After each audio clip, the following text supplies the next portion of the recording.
10 years ago, I failed at that one thing that seemed so simple, controlling my drinking. Not once, not twice, but 3 times. While building successful businesses, traveling internationally, everyone thought that I had it all together. But I couldn't figure out why the smart, determined person who seemed to have everything else under control couldn't just have one drink. You know that person, the one who can close multi-billion-dollar deals, but can't stick to their own rules around drinking? The one who wakes up promising never again, but finds themselves negotiating their drinking by Thursday. That was me. And if you're watching this could be you too. Today, I'm going to share with you my complete story, the spectacular failures, the humiliating moments, and the exact breakthrough that finally made it stick for me. Not because I want the sympathy, but because your failures might be trying to tell you the same thing mine told me.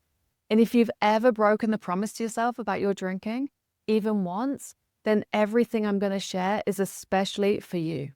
Looking back, I was a walking contradiction that many of you probably are right now.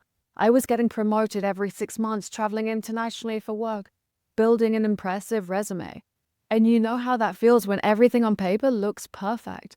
But simultaneously, I was losing control of that one thing that seemed so simple, how much I was drinking. Now, I started drinking when I was 12, 13, a glass of wine with my grandparents over lunch, completely normal. And you know how that normalizes drinking for you, how it just becomes part of life. University, that's when things really started to ramp up. I wore my drinking capability like a badge of honor. And if you've been to university, you know exactly what I mean.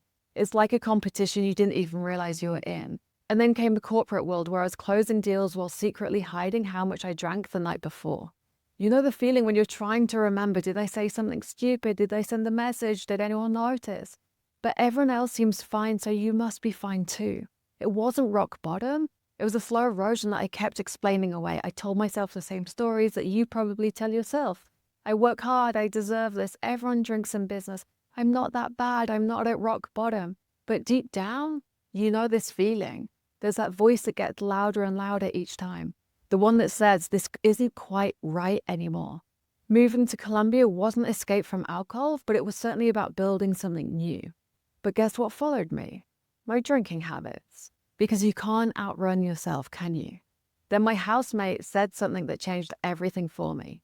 He made a bet that I couldn't stop drinking for 30 days. And you know that moment when somebody calls you out? My immediate response wasn't confidence, it was pure panic. That fear that you feel when somebody suggests you take a break, that's not about alcohol. That's about who you think you are without it. And I was terrified to find out who that might be. Days 1 to 7 were pure willpower, white-knuckling through the days and the evenings. And you know how exhausting that is, that constant negotiating with yourself, constantly fighting the urges. But then something shifted around day 8. My sleep got better, and you know when you start to feel like you actually wake up refreshed. My skin got clearer, I had energy, real energy, not that fake buzz kind. And around day 30, I started to feel really powerful, like I'd proven something to myself. And if you've ever had a win like that, you know how addictive that feeling can be. But here's where I made my first mistake, and you might be doing this too. I thought that not drinking meant not living. So I started avoiding everything, avoiding dinners, parties, networking events. Anything that I thought alcohol would be a part of, I just avoided. Have you ever tried to solve your drinking problem by just avoiding life, right? 6 months in, I met somebody handsome, successful, and he asked me to go on a romantic weekend. And I was confident, you know that feeling when you think you've got it because you've done it for 6 months? So we're at this beautiful restaurant, the waiter came over with the wine list, and I froze. I realized I had no idea how to date without alcohol. How do you be romantic? How do you be intimate? How are you confident when you don't have that liquid courage that I'd always relied on in the past? And so I ordered a wine. And for a moment, it felt like being back to old me. That relief when you just stop fighting something and you just give in. But the next morning, absolutely brutal. Do you know the difference between a physical hangover and an emotional hangover? The physical one fades, and the emotional one is all about the shame and that disappointment that lingers and lingers. Here's what I learned. The shame keeps us stuck more than alcohol does. You've probably been there. One slip becomes a full relapse, becomes months of I'll start again on Monday. You know that cycle that you just keep repeating. And I got back up. But this time I got up and I started to strategize. I realized that I needed to focus on the social part of drinking. I needed to learn scripts of how I was going to tell people that I'm not drinking, how to say no, what would I order in this situation. And I practiced these until I was comfortable in any situation without alcohol. And you know what? It worked, sort of. 4 months in, I felt invincible. And you know that dangerous confidence when you think that you've cracked the code finally? Then my dad came to visit. My dad and I have a complicated history, 10 years of barely speaking, and family. That's the one thing that can trigger you in ways that no one else can. You know the feeling when something you've ignored for so long in your past just suddenly shows up, and then your 15-year-old self again, all of those old patterns and all of the unfinished business. And we ended up going to this rock bar. I was 3-4 months alcohol free. He ordered a whiskey, and you know that moment when everything you've built feels fragile? When one trigger can undo everything? And it wasn't about the alcohol this time. It was about proving something to him, to myself. And I drank to kind of say like, fuck you, I'm an adult. Really mature adult behavior, right? But you know what? That's what happens when emotions hijack us. All of the logic goes straight out of the window. And I woke up the next day on my couch in bog ties, looking over the mountains, hungover again. And you know how that specific type of disappointment when you get back to all the way back to square one. But this wasn't rock bottom. It was something else. It was clarity. I realized that I wasn't failing at quitting drinking. I was failing at building a life that I didn't need to escape from. The problem was me trying to avoid myself, my emotions, and trying to fit in with society. And I suddenly thought, fuck being normal. That was my exact thought in that moment. If normal meant drinking to cope, to celebrate, to socialize, to date, to deal with my emotions, I did not want normal. And you know what? Sometimes you have to get really angry to get motivated. And I decided that morning that I wasn't going to stop drinking.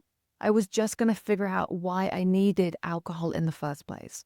Because you can't fix what you don't fully understand, right? So here's what changed. I stopped trying to manage my alcohol and my drinking, and I started building systems to make it irrelevant. And you know the difference between trying to manage something and just making something completely irrelevant in your life? Management is exhausting.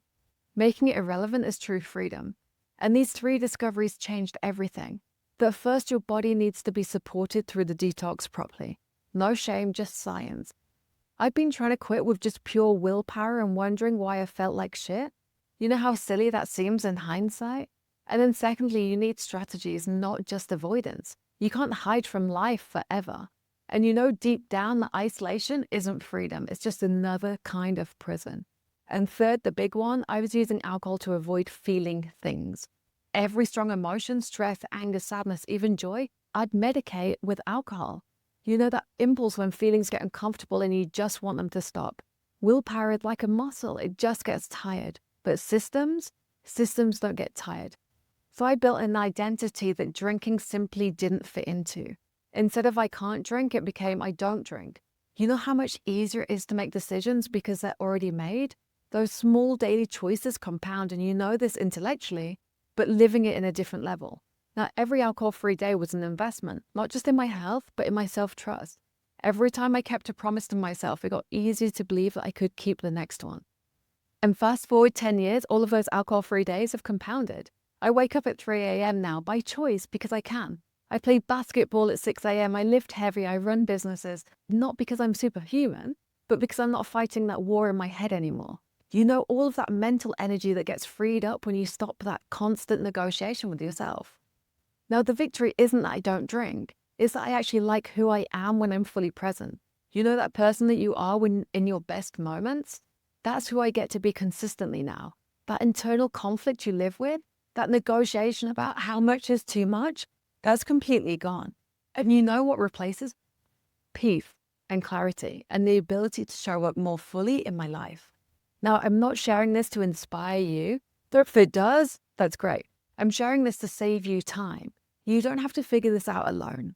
You don't have to take years and years like I did. You don't have to go through all of the relapses consistently to learn what I've learned. If this story resonates with you, and you know if it does, if you're tired of negotiating with yourself about alcohol, if you're ready to stop managing it and to start getting over it and get full control, I want to have a conversation with you. Not a sales pitch, just a really honest conversation about what's possible.